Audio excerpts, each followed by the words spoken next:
इस वक्त की बड़ी खबर आपको बता दें, पंजाब के भटिंडा से है ये बड़ी खबर, जहां पंजाब के भटिंडा में आर्मी एरिया को सील कर दिया गया है। आर्मी एरिया में फायरिंग से 4 लोगों की मौत होने की खबर मिल रही है। बड़ी खबर इस वक्त हम आपको बता रहे हैं, पंजाब के भटिंडा से ये बड़ा अपडेट है और इस पर पूरी जानकारी के लिए सीधा आपको लेकर चलते हैं एबीपी साझा के संपादक जगविंदर पटियाल के पास। जगविंदर, क्या है पूरी जानकारी? देखिए, अगर सुबह 4:30 से 5 बजे के बीच में बठिंडा के कंटोनमेंट एरिया में फायरिंग हुई है और ये जो अंदर ऑफिसर्स बैठे हैं उसके पास फायरिंग हुई है।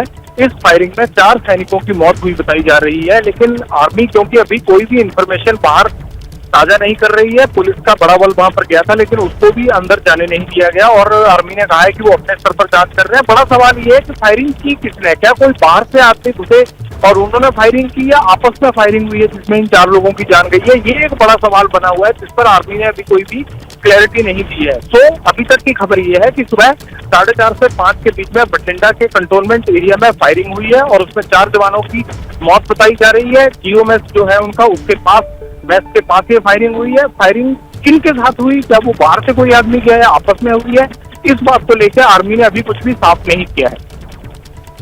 जी जगविंदर, लेकिन एक चीज और आपसे समझना चाहेंगे, इस तरह की घटनाएं आमतौर पर सुबह सुबह के इस तरह की खबर आना, कई सारे दिमाग में चीजें चलना शुरू हो जाती हैं, क्योंकि इस तरह की घटनाएं हमने पहले भी देखी हैं। आर्मी कैंप्स जो हैं वो लगातार निशाने पर रहते हैं। किसी भी तरह का कोई अपडेट कहीं से मिल पा रहा हो या कुछ भी जानकारी कहीं से साझा की गई हो, पुलिस की तरफ से कुछ कहा गया हो, कोई आशंका?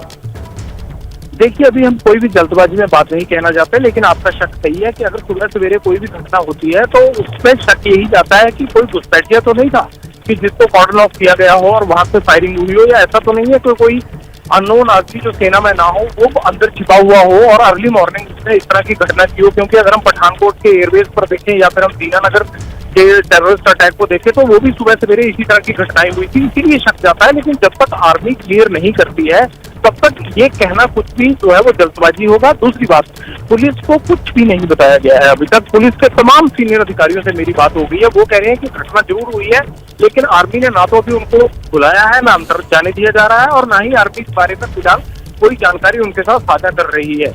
तो कुल मिलाकर हमें थोड़ा सा इंतजार करना होगा। मुझे लगता है कि सेना को ये बड़ी घटना है, बड़ा इंसिडेंट है, सेना को खुद साफ करना पड़ेगा कि आखिरकार कोई घुसपैठिया था जिसने ये फायरिंग की है। अगर वो घुसपैठिया था तो उसका क्या हश्र हुआ है, और अगर आपस में कोई फायरिंग हुई है तो उसकी वजह क्या थी जिसमें कि 4 जवानों की मौत हुई बताई जा रही है। बिल्कुल, जहां सूचना नहीं होती है वहां सवाल ज्यादा खड़े होते हैं। जगविंदर, एक चीज जानना चाह रहे हैं, इस पूरी घटना को सिलसिलेवार तरीके से एक बार बताएं, किस तरह का वो इलाका था जो आर्मी इलाका हम बात कर रहे हैं जिसको सील कर दिया गया, वो इलाका किस तरह का था और किस समय ये घटना हुई है, थोड़ा सिलसिलेवार बता पाएंगे दर्शकों को?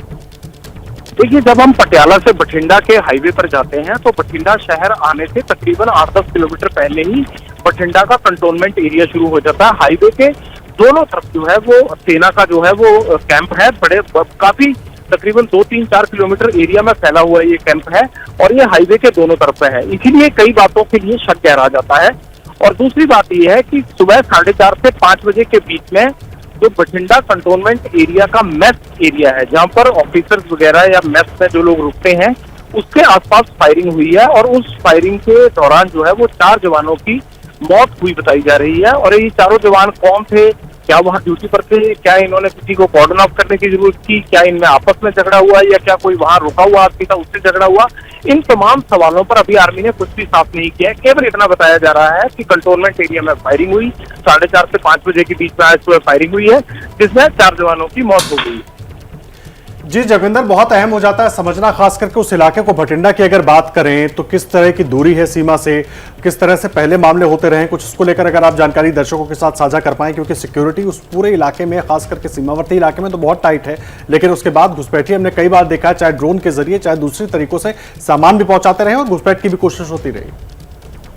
देखिए, घुसना इतना आसान नहीं है, क्योंकि जितनी बार भी हमने देखा है वहां पे कंटोनमेंट एरिया कोई नया नहीं है, पुराना कंटोनमेंट एरिया, बहुत बड़े इलाके में फैला हुआ कंटोनमेंट एरिया। बाप वायर से पूरी तरह से बाहर जो है 12-15 फीट ऊंची जो है वो दीवार के ऊपर भी वायर लगाई गई है। लेकिन अगर घुसपैठ के लिए कहीं ना कहीं से कोई ना कोई अगर हुई होगी तो वो कोई ना कोई जगह निकाल लेते हैं। जहां तक आपने बात की कि कितनी दूर है भारत पाक की सीमा यहाँ से, तो वो काफी दूरी पर है, इतना आसान नहीं रहता है। लेकिन कोई अगर मॉड्यूल के जरिए ये काम करवाना चाहे तो वो हो भी सकता है। इस तरह की संभावनाओं से इनकार नहीं किया जा सकता, क्योंकि टारगेट लेने वाले तो जो है वो जगह तय करके आते हैं। लेकिन यहाँ से भारत पाक सीमा काफी दूरी पर है और अगर मान लीजिए कल को कोई इस तरह के हालात बनते हैं भारत पाक सीमा पर, तो जब बैकअप देना होता है, ये बैकअप के नजरिए से ही ये कंटोनमेंट एरिया बठिंडा में बनाया गया है।